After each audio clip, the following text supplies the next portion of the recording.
Neighborhoods impacted by wildfires are finding new strategies to rebuild, and instead of starting from scratch, some are relocating old homes to open lots. So this is also a way to keep character within our city, keep things out of the landfill, and it could be a more affordable way for people to build. Relocating old homes. That's coming up next on Marketplace here on WNYC. Support for WNYC comes from Capital One City Parks Foundation Summer Stage, presenting Lettucey performing songs from her album For Dinah, Jose James, Spilata, and DJ Cultured Child on June 10th in Central Park. Open to all. More at summerstage.org. If you believe democracy requires a free press, your station is WNYC, 93.9 FM and AM 820, NPR News and the New York Conversation. Marketplace is supported by GEP, helping companies navigate global supply chain challenges through procurement and supply chain strategy, services, and its AI-native platform, GEP Quantum Intelligence. We'll do wages and prices. We'll do companies you probably didn't know were actually companies anymore. And why would you cut up a perfectly good house and truck it all the way across town? From American Public Media, this is Marketplace. Marketplace is supported by Revenued, providing working capital for businesses whose cash flow is holding them back. Approvals based on revenue, not credit, and funds available in a day at getrevenued.com. And by Condor Airlines, offering nonstop service to Frankfurt, Germany from 8 U.S. gateways with connections to European destinations like Venice, Barcelona, Budapest, and more. Learn more at condor.com. Condor Airlines. Welcome aboard. And by Ninja One, the Ninja One unified IT operations platform used by 35,000 customers in over 140 countries with solutions to support IT resilience and operational efficiency. Unify IT. Simplify work. NinjaOne.com. In Los Angeles, I'm Kai Rizdal. It is Monday today. This one is the 8th of June. Good as it always is to have you along, everybody. We're going to start today right at the intersection of where consumers are feeling the pain in this economy right now. We'll get an inflation update on Wednesday morning. It will be the Consumer Price Index for May. The CPI, as you well know, has been trending up since the president started his war with Iran. It was 3.8% in April. That is year-on-year data. And the May update is going to come with some important context. Last Friday, in the May unemployment report, average hourly earnings, that's labor economists speak for how much we're all making, it rose 3.4% year on year. And that difference is going to be a problem for workers and for policymakers at the Federal Reserve. Marketplace's Henry Epp gets us going. If the prices we pay for groceries and gas and rent rise faster than our wages, we're losing purchasing power. Christina Sargent is an associate professor of economics at Middlebury College. A 3.4% raise sounds great until you notice that what you buy is increasing at 4%. So that's not a pay bump, that's a pay cut. And no one likes a pay cut, or at least most people. But then there are economists, says Catherine Ann Edwards, who is an economist. This is when the economists do something really horrible, like say how badly people are doing and then go, and that's good. But it's not good for workers. But it is kind of good for the Federal Reserve, which wants to keep inflation from climbing even higher. If wage growth is low, then that should temper what could be a really accelerating inflation situation. And that buys the Federal Reserve some time to figure out whether the Iran war is going to keep driving prices up and whether it needs to raise interest rates. Michael Puglisi, a senior economist with Wells Fargo, says the question Fed members are asking, is this going to be a temporary phenomena as, over the next several months, maybe the conflict winds down, supply chains normalize, energy prices, they're not going to drop immediately, but they start drifting lower? Or will it be a longer-lasting conflict that keeps prices rising for months? And will the recent gains in the labor market keep going? Puglisi expects policymakers will reassess all that in the fall before they make any big interest rate moves. Workers, though, don't really have the luxury of waiting around. I expect that these price shocks will ripple through the economy in coming months. Pavlina Chernova is an economist at Bard College. She also does not expect wages to improve much. Workers are going to be squeezed on both sides, stagnating wages and increasing cost of living, which could make for some tough decisions in households, arguably harder choices than the ones Fed officials need to make. I'm Henry App for Marketplace. On Wall Street today, that drubbing that tech stocks took on Friday, you know what that became today? A buying opportunity, that's what. We'll have the details when we do the numbers.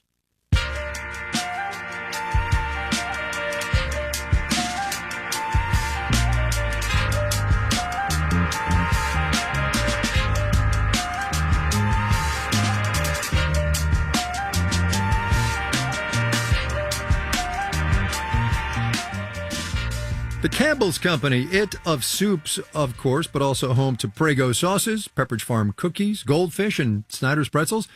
It reported quarterly profits today. Net sales down 4% from the same time a year ago. But the company did note one thing in its favor. More people are cooking from scratch these days, or as the company puts it, semi-scratch. Marketplace's Stephanie Hughes has that one. Christine McDaniel grew up in the Midwest, and when she got out of there, she says the last thing she wanted to do was make a casserole. But in the past year, she's gotten really into them, specifically one made with cream of mushroom soup. It's just kind of gotten to be a go-to for us. McDaniel, who now lives in Northern Virginia, is doing a lot more cooking from scratch these days. For her kids, her dogs. She even makes her own horse treats. They actually sound pretty good. Molasses, honey, oil, water, a little salt, and oats, a lot of oats. McDaniel, who's an economist, says she makes a fine wage, but her income hasn't kept pace with inflation, and she's been able to save by making things herself. It's a good economical decision for me personally. You know, my horse, for instance, is a pretty big part of the monthly budget, and he is not going away. It's not something I can cut. So I look for other things that I can cut. And, you know, food is sort of an easy one. This tracks with consumer behavior at large, says Dave Chalk, head of insights and analytics at Campbell's.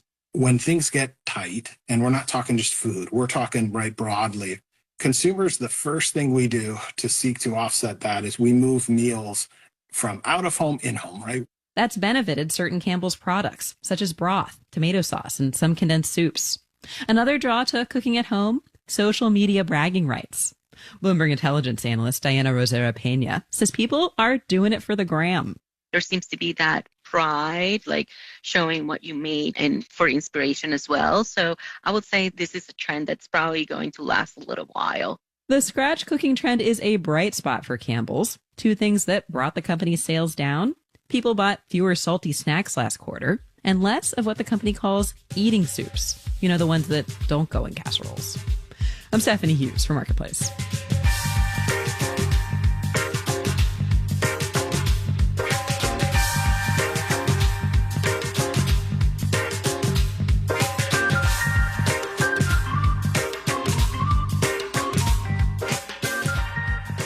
We've been keeping tabs on some small businesses in Altadena for the past year and a half or so as they try to rebuild or find new leases and figure out a way forward after the Eaton fire that destroyed more than 9,000 homes and structures last January.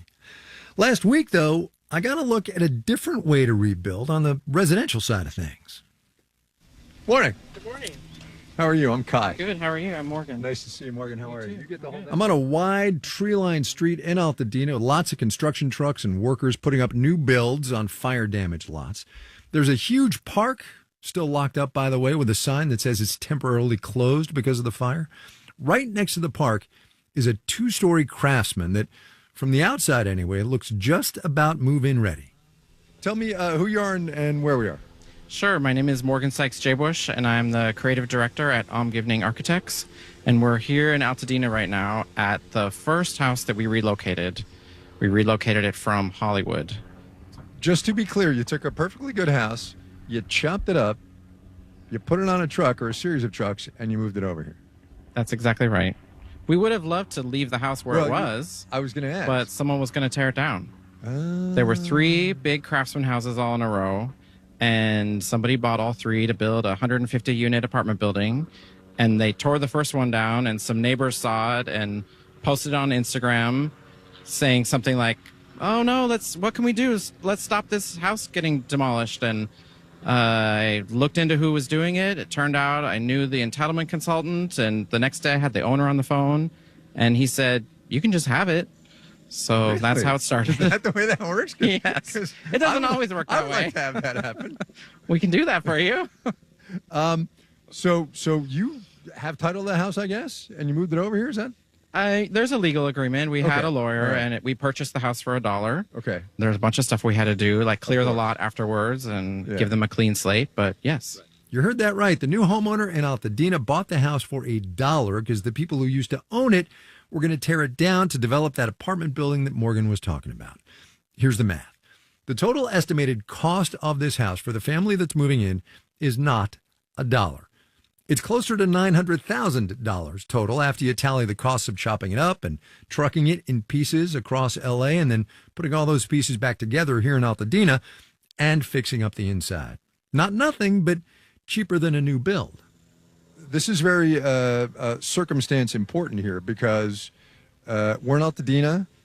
Residential reconstruction is starting, but it's slow.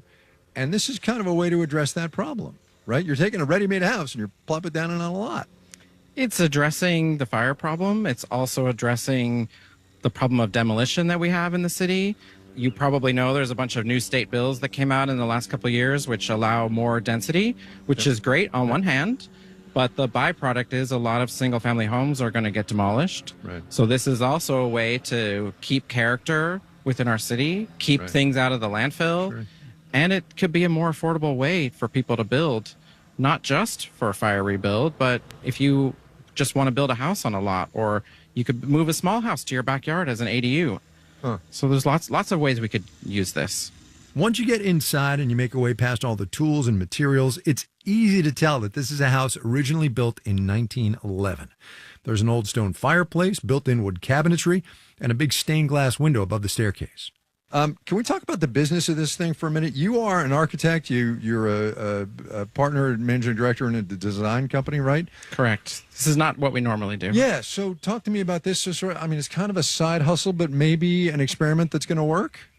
Yeah. Normally, what we focus in is adaptive reuse of old buildings. Right. So our mindset is already how can we take an old building and find something new out of it. Right. So. After the fires, I was just thinking like, okay, I don't have buckets of money to donate to people. How can I put my unique, weird skills to use? Then we started a group of architects trying to figure out how can we help rebuild. And people were talking about prefab housing and moving RVs. And I was like, prefab housing, that's kind of like moving a house, which they used to do in the city. We moved thousands of houses when they built the Hollywood Freeway. We should say Los Angeles has a long history of moving houses. I mean, I'm sure it happened in a lot of cities too, but here with the freeway construction and everything, that was the gig in this town for a long time. Yeah, there was a lot of land open at that time, so it was a possibility, and we, to some extent, ran out of space to put houses. There's only 7 movers in the state. There used to be like... Is that right? Who can move houses? Yes. And only 2 will work in Southern California. There used to be, I forget, in the 80 house movers down here or something like that. Wow. So if this works, this first house experiment, you've got some others in the pipeline. We've moved 4 so far. Okay. And we have about 8 lined up to move next. So it's working pretty well. It's working okay. Yeah. It's not challenging. Working badly. Let's say it's not working badly. It's not working badly. Right. It's challenging, but anything interesting is. All right, you're the architect, right? Yes. So can you tell where this house is taken apart and put together? You're the expert. You can't see it? Okay. We cut it. We cut it right here. How am I supposed? Clearly, I'm the idiot. No. We cut it right here, right in front of this wall, and then the second cut was right in front of that wall. Sorry. Okay. All right. Fine. I can see the cuts more now. Fine. But also, you can see where we sistered all the joists above. So we have a structural I don't even know engineer. what that means. Sistered all the joists. You've got an old joist right there, and then there's new ones on either side of it. Oh. So like it has new sisters, basically. Okay. All right. Okay. And you can see right there where we cut the old joist. Oh yeah. See how it lines up all the way. Yeah. All right. Okay. Okay. So we cut right through that window, which means so we took the window out first and then cut right through it, and now they put it back. Stained glass window. Exactly. Yeah. How long is it going to take from the day you said, "Listen, let's move this thing," and you cut the first wall apart, to the time people can move in here? I think we started doing the cutting in June, I want to say, of last year. We moved it in August of last year. It's not. I mean, it's quicker than building a house and all that, but it's not quick. It's not quick. There's still a lot of work to do. Yeah. But we're going to be done around August, so about a year to get it done. So it's quicker and it's cheaper, but it still costs money and takes time. How much cheaper? We're averaging about $350 a square foot. Okay, talk to me. What is that? So what we're seeing for new construction houses in the area is just for a basic house, right. $450 to $650. Is that right? Yeah. If you're trying to build something like this with all this built-in wood paneling and this crown molding, that's like you're talking $1,000 a square foot. Yeah, for sure. So it's not really apples to apples. Yeah. All right, let's poke around a little bit more. God, look at all this old stuff. This is cool. Yeah, see, this was all under 47 layers of paint. Oh, so you got some refurbishing too. Yes. Got some, yeah. Which is great. I mean, but it's going to be beautiful. 1911 house, 15, 16 years, whatever. Yeah, this is cool. As a business proposition, you making money on this? It took a lot of research for us to figure out how to do this Yeah. and to find the houses in the first place and put them in a huge database so that we could track them, so that we could be able to match them with people. And that has been all on our own time. And has been a drain financially. Right. It's like pharmaceuticals, right? The first pill costs you $1 zillion, but yes, exactly. So, from there, we're now able to match families up with the houses on our list, and we are charging families hourly. We're trying to keep the time as minimal as possible, but I don't know if you're going to want to see 2 houses or 10 houses until we find the right house for you. Right. A realtor would charge you a percentage for selling the house. Right. But we're selling the house for $1. So then we have to work it out to try to just cover our time. We're just trying to cover our time, basically. Right. So there's a little altruism here, but there's a little business, right? Yes. Yeah. And now that we've set up this process, we're trying to scale up in order to help more people and, make the whole thing work as a business model. Right. What are locals telling you about this? I mean, people walking their dogs and stuff. Do you hear from them? Anybody? Sure. Well, I know the owner of this house, they're usually here on the weekends when they're not at work. If they leave the front gate open, people just come by all day long. I would. Yeah, because when do you see a house getting moved? Yeah. When we move the houses in the middle of the night, we've done like 12 or so overnight trips. It doesn't get old. It is just incredible to see a big piece of a house getting trucked across town. Yeah. I think people are excited about it. It's not for everybody. But it's for people that, miss their old house, that want this old feeling back. Yeah, it's cool. No, it's totally cool. Morgan, thank you so much. I really appreciate it. Thank you. Super interesting. Yeah. What a great project. My pleasure.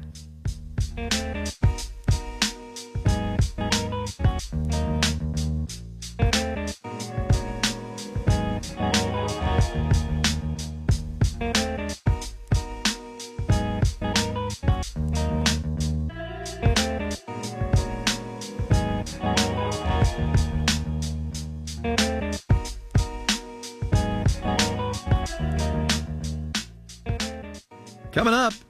I want to be the cheapest thing. I want to be almost cheaper than like going to the park. Can't get much cheaper than that, I suppose. First, though, let's do the numbers. Dow Industrial's off 80 points, 80 points, 0.2%, 50,786. The NASDAQ added 220 points, 0.9%, 25,929. S&P 500 gained 21 points, 0.3%, 74 and 5. Tech stocks rebounded to lift things back up after Friday's bruising. Some of the biggest gains, of course, came from chip makers who make the brains behind the AI industry. Micron Technology picked up 9 9/10% on the day. Intel took off 11 1/10%. Marvell Technology, not of course to be mistaken for Marvel the superhero company, soared 9 6/10% on the day. Bonds down. The yield on the 10-year T-note rose 4.56%. You're listening to Marketplace. The Numbers is supported by Mercury, a fintech that offers banking, credit cards, and financial software. Marketplace is supported by Raymond James, wealth management, banking, and capital markets solutions inspired by people. That's the power of personal. Disclosures at raymondjames.com. And by JLL, a commercial real estate firm using data and AI to transform how clients find, manage, and invest in properties around the world. JLL.com. JLL. See a brighter way.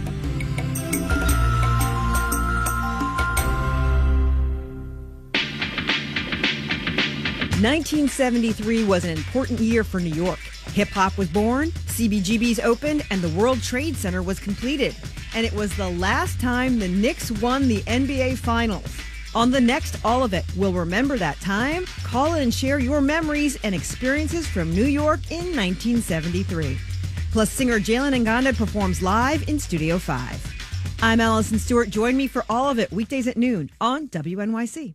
WNYC is supported by Brooklyn SolarWorks, a Brooklyn-based solar design and installation firm serving homeowners across New York City, providing renewable energy as an alternative to rising electricity rates and the effects of climate change. Details at brooklynsolarworks.com. You're listening to Marketplace here on WNYC. All Things Considered continues at 7 o'clock. 69 degrees right now in Central Park. It's going to be clear overnight tonight with a low of 59 degrees. This is Marketplace. I'm Kai Risdall. Every now and then, there is a corner of the corporate economy that just kind of makes you go, huh. Today's comes to us courtesy of companies like Vimeo and AOL and Eventbrite. First of all, and this may be news to some of you, they are all still alive. And they are all owned by a technology company called Bending Spoons. Those brands and others that the company's bought aren't really known for being cash cows. Last year, in fact, Bending Spoons lost more than $100 million. Now, though, somehow, it's turning a profit and has just filed to get in on the hot 2026 IPO market. Marketplace's Kaylee Wells explains what's going on. How anyone could turn a profit on AOL actually is pretty simple to Rita McGrath at Columbia Business School, because she's got an AOL email herself. If you're still on AOL, chances are there's some idiosyncratic thing you get from them. I have a bunch of friends who are on AOL because it's the throwaway email that they give to their shopping sites. But the contents of their spam boxes is treasure, because there is a lot of information in there that Bending Spoons can sell. Nordstrom knows me as my AOL address, but now AOL knows that I'm a Nordstrom shopper. That info wasn't valuable enough for AOL alone, or for many of the other companies that Bending Spoons acquires. So, the name of the game is cuts and consolidation. You only need one CFO. You only need one chief marketing officer. Analyst Roger Entner is founder of Recon Analytics, and he says a team running several brands at once leads to fatter profit margins.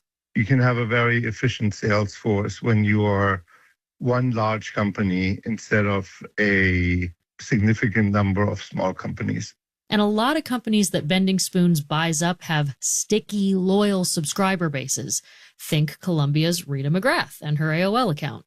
If Bending Spoons wants to keep buying companies like that, it needs capital. That is where the IPO comes in. They are trying to feed the acquisition machine. Forrest Connor is an analyst at Gartner.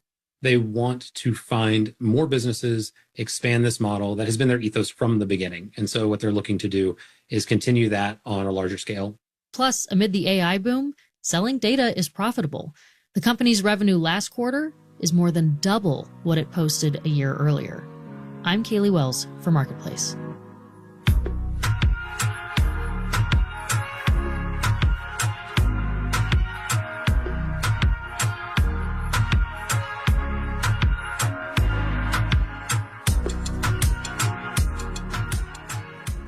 The movie business seems finally to be bouncing back from its pandemic lows. So far this year, there have been 10 films that have grossed more than $100 million at the box office. And with more people actually going to the movies, now might not be the worst time to be in the business of running a theater.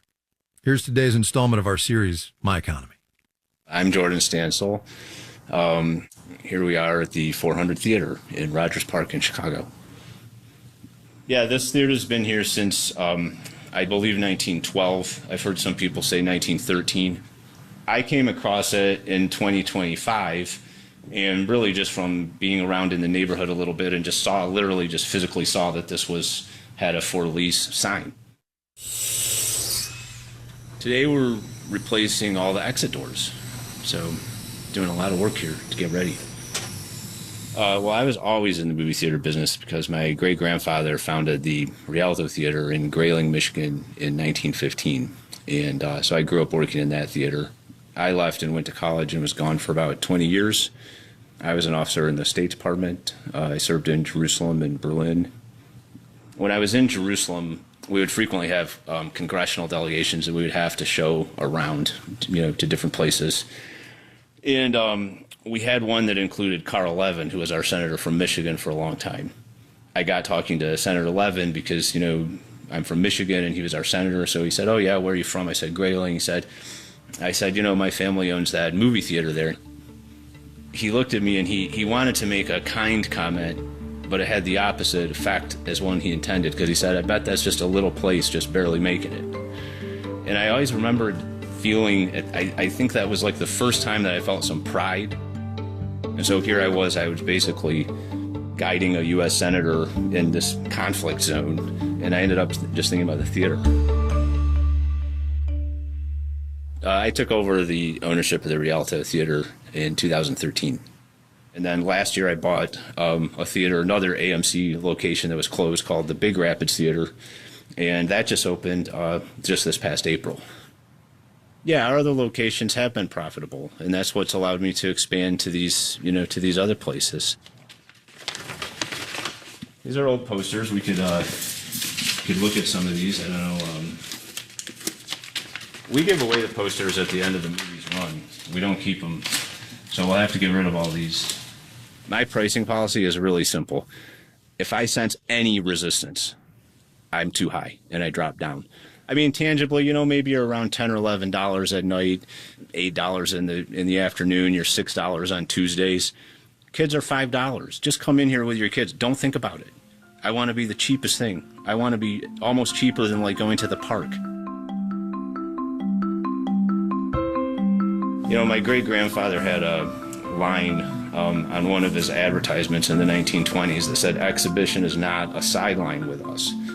And I always remember that because I think even back then there were probably a lot of theaters being run by people who had other businesses or other jobs. Now I'm in a situation where exhibition is not a sideline with me either. And I think that's what the 400 Theater needs, is that kind of commitment. Jordan Stansel there, owner of the Rialto Theater, the Big Rapids Theater, and now the 400 in Chicago. Whether you are taking up the family business, growing it, in fact, like he is, or forging your own way, tell us about it, would you? Marketplace.org/myeconomy.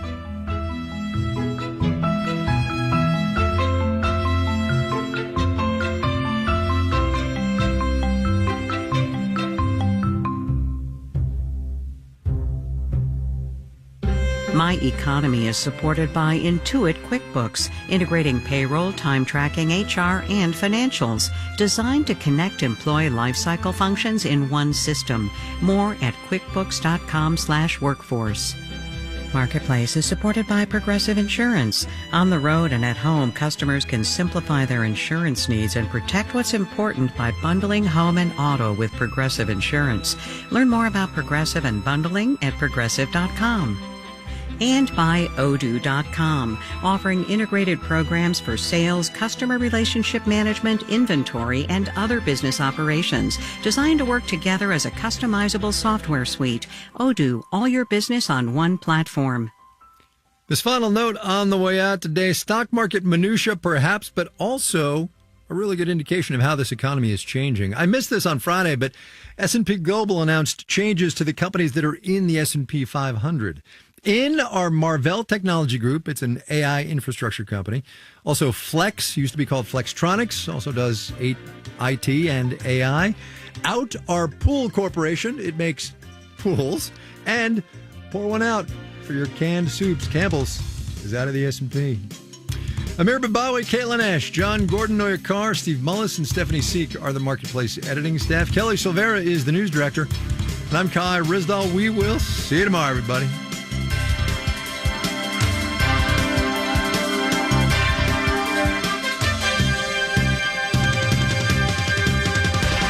This is 8 p.m. WNYC supporters include Wildland Trekking, an intrepid travel company. Wildland offers guided small group hiking trips to iconic parks like the Grand Canyon, Yosemite, Acadia, and more. Info at wildlandtrekking.com/WNYC. This is WNYC New York. All Things Considered continues coming up next. And coming up this evening, New Mexico's Democratic Governor Michelle Lujan Grisham has a list of progressive achievements, including making her state the first in the nation to offer free universal child care. On tonight's On Point, the outgoing governor talks about what her party can learn about how she got it done. That's coming up tonight at 8 o'clock on WNYC. And stay with us for Radio Lab. That's coming up tonight at 9. 69 degrees now in Central Park. We're expecting clear skies tonight, a low of 59 overnight. And then tomorrow, things start to warm up a little bit. Sunshine all day with a high of 81 degrees. It's 7 o'clock.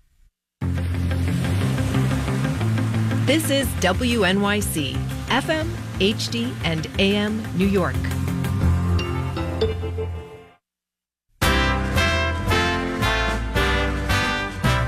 As Democrat Graham Plattner is poised to officially win the party's nomination Tuesday, many Democratic voters in Maine continue to support his Senate campaign despite multiple controversies. It's Monday, June 8th. I'm David First, and this is All Things Considered. Also this hour, President Trump appeared on NBC Sunday and pushed baseless claims about the way California has been conducting its primary elections. 4 days, and they aren't even close to coming up with it. That's how they count. You know why they're doing that? Because they're cheating on the election. Do you have evidence to support all that? I have to do is look. More on why California takes so long to count its votes. Plus, New York City police closed off parts of Midtown this afternoon for security ahead of the Knicks Game 3 in the NBA Finals at Madison Square Garden, where President Trump is expected to attend. Those stories just ahead.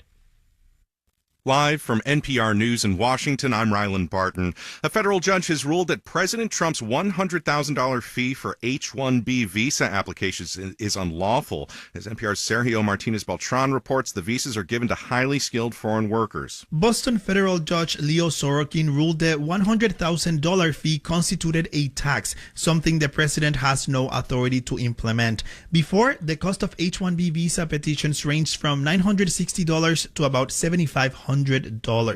This ruling gives relief to employers, although the White House has said it will appeal. This lawsuit was filed by 20 states, including California. They argued the fee would impede their ability to hire teachers for their primary and secondary schools, exacerbating existing teacher shortages. They also said it would lead to a decline in medical workers.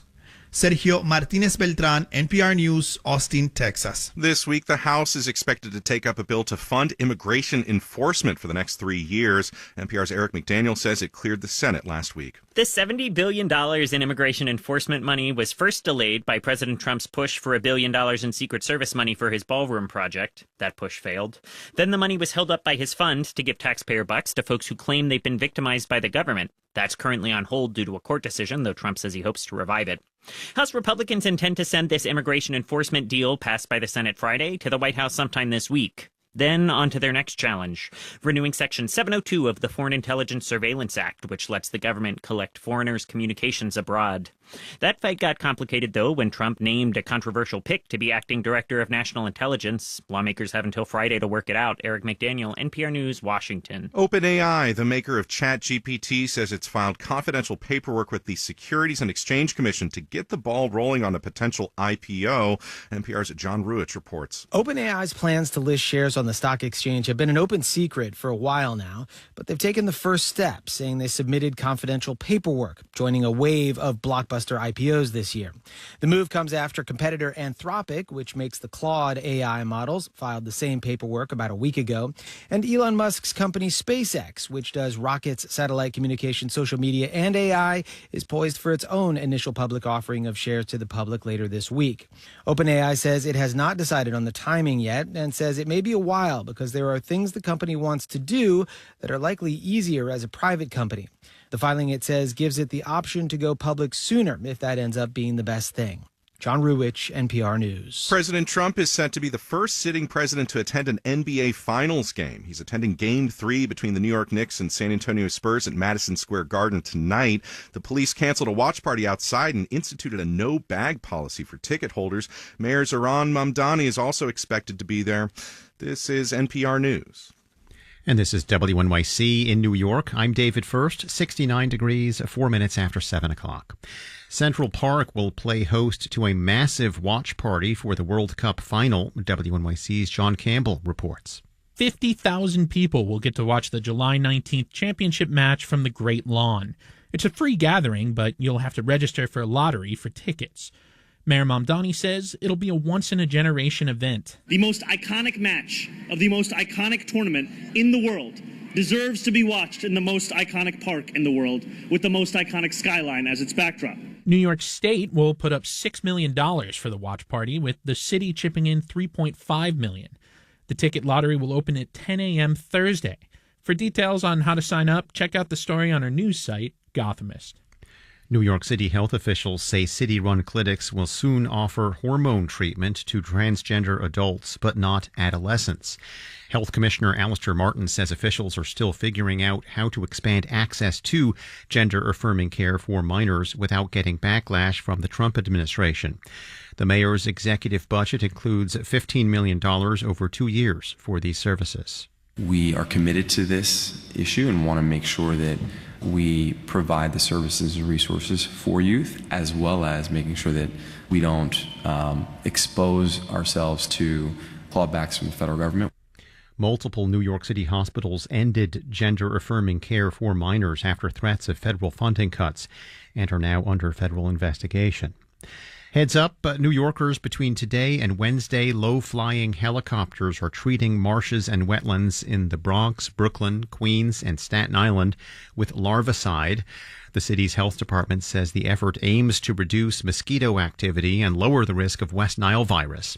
Officials say the EPA-approved products target mosquito larvae and have minimal impact on people, pets, and wildlife when used as directed. Those treatments taking place between 6 a.m. and 7 p.m. Expect significant restrictions at Penn Station due to the Knicks game tonight and the fact that President Trump is expected to attend. Support for NPR comes from Bank of America, sponsor of the FIFA World Cup 2026, dedicated to offering solutions to help businesses win, locally and globally. More at bankofamerica.com/gamechangers. From NPR News, this is All Things Considered. I'm Elsa Chang in Culver City, California. And I'm Mary Louise Kelly in Washington. California's primary election day was last Tuesday, so almost a week ago now, but the state is one of the slowest to count votes in the country. So we're still a long way from knowing the final results, and that has President Trump pushing a familiar story. Do you think it's appropriate that they have an election and 5 days later they're nowhere close to picking a winner? State and local officials acknowledge they are slow. They're urging. No, they're crooked. They're urging the votes.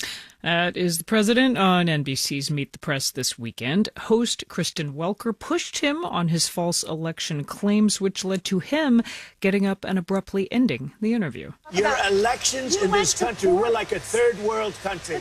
Your elections are crooked, and you're crooked, and Meet the Press is crooked, and so is ABC and CBS and CNN. But Mr. President, you're one-sided crooked networks. All right, let's call it quits because I've had enough. Thank you, darling. Have a good time. Joining me now to talk through Trump's claims, also that slow count in California, and what all this could mean for the upcoming midterms, NPR voting correspondent Miles Parks. Hi there. Hi, Mary Louise. Hey, so to ask the basic question, is there any evidence of fraud with the California vote counting process? No, just like there was no evidence that there was fraud in 2020, widespread fraud, I should say, even though, as you heard Trump say, he still to this day claims that there was. But both that election and this one in California present situations that do lend themselves pretty easily to these sort of fraud claims. Okay. Just like Trump looked like he was ahead when votes started coming in 2020, started to be counted, a candidate in the Los Angeles mayor's race named Spencer Pratt looked like he was going to make it to the general in that state's top two primary. But then, as more ballots have been counted, Pratt dropped to third, which is fueling a lot of this conspiracy theorizing because Pratt had really caught on with national conservatives. But this is all pretty easily explained. In recent years, Democrats tend to vote by mail more than Republicans do, and mail ballots take longer to count than in-person votes do. So we'll sometimes see something known as the red mirage, where a Republican candidate looks like they're ahead and then they fade as mail ballots are counted. Okay, that makes sense. It does seem unusual, though, that California does take so long to count. Do we know why? It's really a policy discussion. California is one of the easiest states to vote in, but some of those convenience measures come at the cost of super quick counting. The biggest one is related to how mail ballots are counted and processed. Officials need to scan these mail ballots. They need to check the signatures to make sure of identities. They have to get rid of the envelopes to make sure the ballot is ready to be counted, right? So all of that is fine if the ballot is returned early, but roughly a quarter of people turn in their mail ballots on Election Day. Stephen Richer told me. He's a former voting official from Arizona who's now a fellow at the Cato Institute in Harvard University. That process isn't even getting started until the evening of Election Day or until a day or two after. And that's especially the case when we're talking about millions, legitimately millions of mail ballots that are dropped off on Election Day. There are a couple other policies that contribute to. California also accepts mail ballots that are postmarked by Election Day but don't arrive until a week after. So election officials are still receiving ballots that will count even today. Like right now. Yeah. Exactly. So all of this contributes to longer vote counting. And I mean, how much of an outlier is California? We've already had a lot of primaries this year, including in a lot of places where people also vote by mail. Yeah. And this is the first time it's popping up. It's really interesting, right? Because California is slow, but they're not actually that slow compared to some other states. You take 2024, for instance. I was emailing with MIT political science professor Charles Stewart. He assembled a data set that looked at how quickly each state counted their votes in the 2024 election, and he shared it with me. It took roughly 10 days for California to get to 95% of their votes counted. Sounds like a lot, but it took Alaska roughly the same amount, and it took states like Mississippi and Utah something like 8 days, so not that far off. Interesting. So let me ask about what we may be learning in terms of a playbook for November and those midterms, which are coming up. California, as we noted, it has multiple competitive races, could determine who controls the House of Representatives here in Washington. Might we see this dynamic play out again?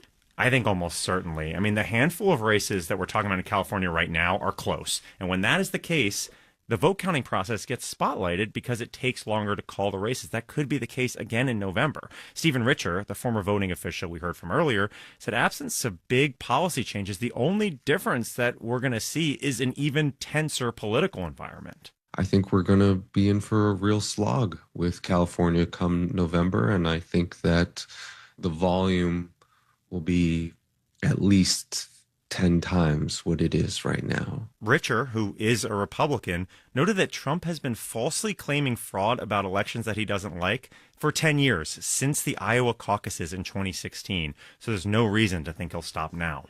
That is NPR's Miles Parks covering voting and elections for us. Thank you, Miles. Thank you.